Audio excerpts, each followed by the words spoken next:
జమ్మూ కాశ్మీర్లో పోలింగ్కు count down మొదలైంది. దశాబ్ద కాలం తర్వాత జమ్మూ కాశ్మీర్ శాసనసభకు ఎన్నికలు జరగనున్నాయి. చివరిగా 2014లో అక్కడ ఎన్నికలు జరిగాయి. ఇక తాజాగా జమ్మూ కాశ్మీర్లో 3 దశల్లో పోలింగ్ జరగనుంది. ఈ నెల 18న మొదటి విడత పోలింగ్ జరగనుంది. అక్టోబర్ 1తో పోలింగ్ ముగుస్తోంది. ఇక జమ్మూ కాశ్మీర్లో ప్రచారం కూడా హోరెత్తింది. తాజాగా అమిత్ షా రాహుల్ గాంధీపై సెటైర్లు వేశారు. అవేంటో ఓ లుక్కేద్దాం. జమ్మూ కాశ్మీర్లో ఈ నెల 18 అంటే బుధవారం మొదటి విడత పోలింగ్ జరగనుంది. మొత్తం 3 విడతల్లో పోలింగ్ జరగనుంది. అక్టోబర్ 1తో అక్కడ పోలింగ్ ముగుస్తోంది.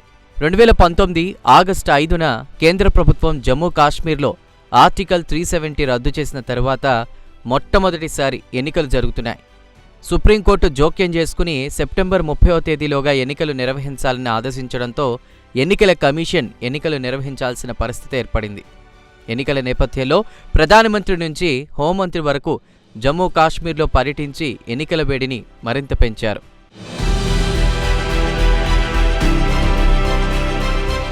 కేంద్ర హోంమంత్రి అమిత్ షా కాంగ్రెస్ ఎంపీ రాహుల్ గాంధీపై సెటైర్లు విసిరారు.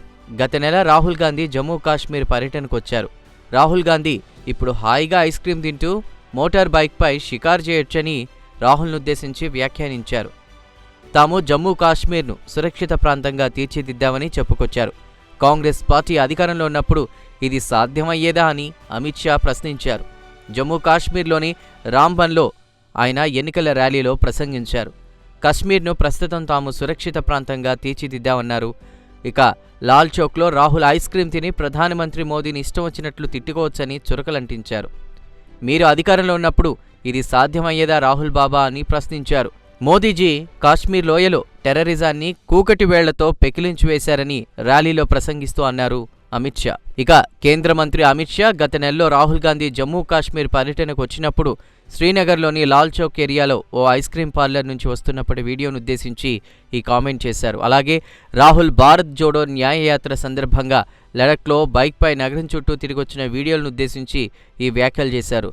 రాహుల్తో పాటు మాజీ హోంమంత్రి సుశీల్ కుమార్ షిండేను ఉద్దేశించి అమిత్ షా చురకలంటించారు. మాజీ హోంమంత్రి షిండే శ్రీనగర్లోని లాల్ చౌక్లో ప్రస్తుతం ఎలాంటి బెరుకు లేకుండా వాకింగ్ చేసుకోవచ్చని సూచించారు.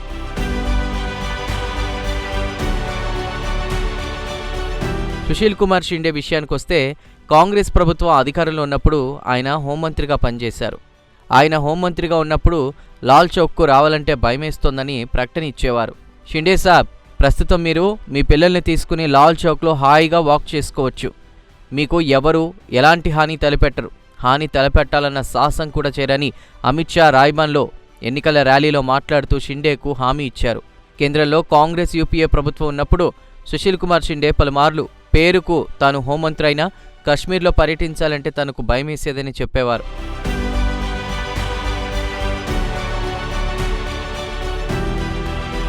హోంమంత్రి కాకముందు తాను ఇక్కడే ఎడ్యుకేషనిస్ట్ విజయదార్ను కలిసి పలుమార్లు ఆయన సలహా తీసుకునేవాడిని. ఇక ఆయన సలహా విషయానికొస్తే పలుమార్లు తనను శ్రీనగర్లోని లాల్ చౌక్ ఏరియాను సందర్శించిండని సూచించేవారు. అక్కడికి వెళ్లి అక్కడి ప్రజలను కలవండి, సమీపంలోని డాల్ లేక్ను సందర్శించండని సలహా ఇచ్చారు. ఆ సలహా మేరకు తాను అక్కడికి వెళ్లి అక్కడి ప్రజలను కలిశాను. అది తనకు పబ్లిసిటీ ఇచ్చింది. ఇక్కడి ప్రజలు తనను ఆదరించారు. ఒక హోంమంత్రి ఎలాంటి భయం లేకుండా శ్రీనగర్లో స్వేచ్ఛగా తిరిగొచ్చారన్న టాక్ వినిపించింది. ఒకవేళ తానే భయపడితే ఎవరికి చెప్పుకోవాలని షిండేను ఉద్దేశించి ర్యాలీలో మాట్లాడుతూ అన్నారు అమిత్ షా. ఇక షిండే విషయానికొస్తే ఆయన ఢిల్లీలో ఈ నెల 10న పుస్తకావిష్కరణ సభలో హోంమంత్రిగా తన జ్ఞాపకాలను నెమరవేసుకున్నారు. ఆ సందర్భంగా శ్రీనగర్లో పర్యటించాలంటే భయమేసేదని చెప్పుకొచ్చారు. కేంద్రంలోని బీజేపీ నేతృత్వంలో ఎన్డీఏ ప్రభుత్వం జమ్మూ కాశ్మీర్లో ఆర్టికల్ 370ని రద్దు చేసిందని, దాని క్రెడిట్ బీజేపీ, ఎన్డీఏకు దక్కుతుందన్నారు అమిత్ షా.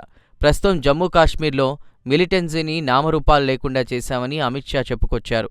ఇక జమ్మూ కాశ్మీర్ శాసనసభ ఎన్నికల్లో కాంగ్రెస్, నేషనల్ కాన్ఫరెన్స్ పొత్తు పెట్టుకున్నాయి. ఆర్టికల్ 370ని రద్దు చేయడం అంటేనే ప్రజలకు ద్రోహం చేసినట్లే అని, తాము అధికారంలోకి వస్తే తిరిగి 370ని పునరుద్ధరిస్తామని హామీ గుప్పించారు. ఇక కాంగ్రెస్ పార్టీ మాత్రం సంక్షేమ పథకాలపైనే ఎక్కువ ఆధారపడుతోంది. కర్ణాటక, తెలంగాణలో చేసిన ప్రయోగాలనే ఇక్కడా చేస్తోంది.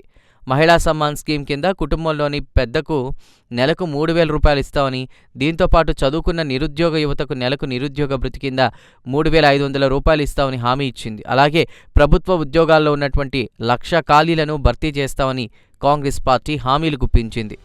ఇక జమ్మూ కాశ్మీర్ ఎన్నికల్లో కాంగ్రెస్ పార్టీ సంక్షేమ పథకాలపై ఆశ పెట్టుకుంటుంటే బీజేపీ మాత్రం అభివృద్ధి గురించి పెద్ద ఎత్తున ప్రచారం చేస్తూ ఓట్లు దండుకోవాలని చూస్తోంది. మరి ఓటరు దేవుడు ఎవరిని కరుణిస్తాడో అక్టోబర్ 8న ఫలితాల రోజు తెలుస్తోంది. అప్పటి వరకు వెయిట్ అండ్ వాచ్ మోడ్లోకి వెళ్ళిపోవాల్సిందే.